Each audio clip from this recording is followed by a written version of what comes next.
शहराची खबरबात या बातमीपत्राचे प्रायोजक आहेत Mac care super speciality hospital Ahmednagar.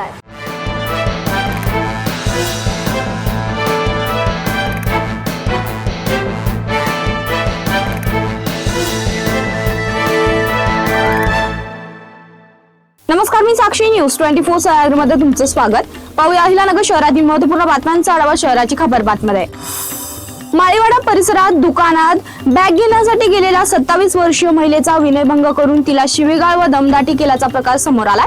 या प्रकरणी कोतवाली पोलिसांनी सद्दाम नावाच्या व्यक्तीविरुद्ध गुन्हा दाखल केलाय। याबाबत भिंगार उपनगरात राहणाऱ्या पीडित महिलेने फिर्याद दिली आहे। पोलिसांनी दिलेल्या माहितीनुसार 6 ऑगस्ट रोजी दुपारी 2 वाजेच्या सुमारास फिर्यादी माळीवाडा परिसरातील संबंधित व्यक्तीच्या दुकानात बॅग घेण्यासाठी गेल्या होत्या। MIDC पोलिसांनी पकडलेल्या MD ड्रग्ज प्रकरणातील संशयित आरोपीला स्थानिक गुन्हे शाखेच्या पथकाने पुणे जिल्ह्यातील करडे येथून ताब्यात घेतलाय। तुषार उर्फ नाना अंकुश तांबे असे ताब्यात घेतलेल्या संशयिताचं नाव आहे। MIDC पोलिसांनी राजस्थान येथील तरुणाकडून ड्रग्ज जप्त केलं होतं। कारवाई दरम्यान एक संशयित पसार झाला होता। दरम्यान जिल्ह्यात दाखल असलेल्या विविध गुन्ह्यातील फरार आणि पाहिजे असलेल्या आरोपीचा शोध घेऊन त्यांना अटक करण्याचे आदेश पोलीस अधीक्षक मुमक्का सुदर्शन यांनी स्थानिक गुन्हे शाखेला दिल्यात। त्यानुसार स्थानिक गुन्हे शाखेचे पोलीस निरीक्षक संतोष मुटकुळे यांनी अधिकारी व कर्मचाऱ्यांचे पथक तयार करून फरार आरोपीचा शोध घेण्यास सूचना दिल्या होत्या। वाढत्या सायबर फसवणुकीच्या घटनांची केंद्र सरकारने गंभीर दखल घेतली असून आता पंतप्रधान कार्यालयाकडून देशभरातील सायबर पोलिसांच्या कामकाजाचा आढावा घेतला जाणार आहे।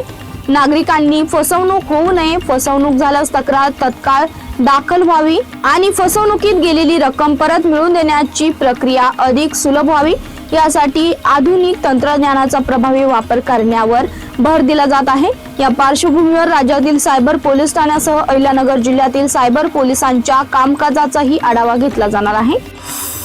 मुकुंदनगर परिसरात पतदिव्याच्या दुरुस्तीसाठी गेलेल्या महापालिकेच्या कर्मचाऱ्यावर झालेल्या हल्ल्यात गंभीर जखमी झालेला धीरज राजपूत याचा रविवारी उपचारादरम्यान मृत्यू झाला। त्याच्या मृत्यूची बातमी समजता शहरात तणावाचं वातावरण निर्माण झालंय। आमदार संग्राम जगताप यांच्यासह आमदार अक्षय कर्डिले, हिंदुत्ववादी कार्यकर्ते आणि परदेशी कुटुंबीय आक्रमक झाले।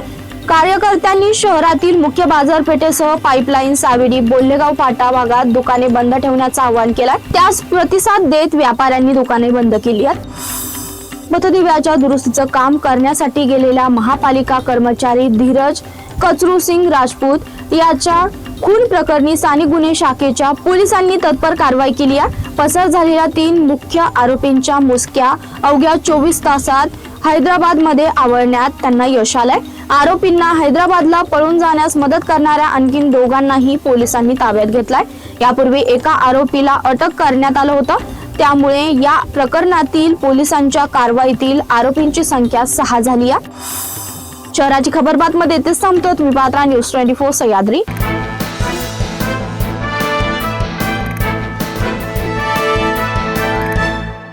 शहराची खबरबात या बातमीपत्राचे प्रायोजक होते Mac care super speciality hospital Ahmednagar.